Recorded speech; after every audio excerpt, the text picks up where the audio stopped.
Cette semaine, l'actualité a une nouvelle fois été rythmée par le nombre de morts et de personnes contaminées par le coronavirus. Plus de 70 pays, dont la Chine, l'Italie et la France, sont donc touchés désormais avec un total de plus de 3000 décès et près de 90 000 cas d'infection. Emmanuel Macron, lui, n'a pas mâché ses mots cette semaine et affirme qu'une épidémie en France est inexorable. Fin de citation. Les deux motions de censure des oppositions de gauche et de droite, après l'utilisation du 49.3 pour faire passer la réforme des retraites sans vote, ont été rejetées.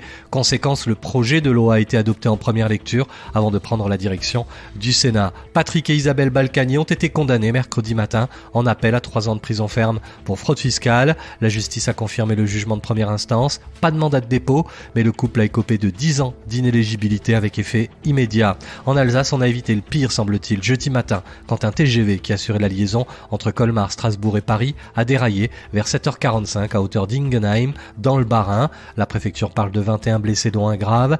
Il s'agit du conducteur du train, mais son pronostic vital n'est plus engagé. Aux États-Unis, Michael Bloomberg et Elizabeth Warren jettent l'éponge après leur défaite dans le Super Tuesday. Mardi, Joe Biden l'a emporté devant Bernie Sanders dans la majorité des 14 États qui étaient appelés à voter dans cette primaire démocrate. Désormais, avec Tulsi Gabbard, il ne reste plus que 3 candidats en lice pour affronter Donald Trump lors de la présidentielle de novembre prochain.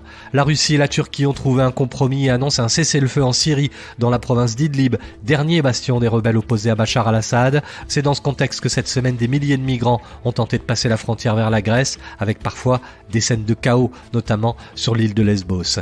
Enfin, plus léger, la finale de la Coupe de France opposera le 25 avril prochain le PSG et Saint-Etienne à Saint-Denis. Après la victoire écrasante de Paris face à Lyon mercredi 5-1, les Verts ont éliminé le tenant du titre rennais 2-1 grâce à un but à la toute dernière minute. Saint-Etienne attendait ça depuis 38 ans.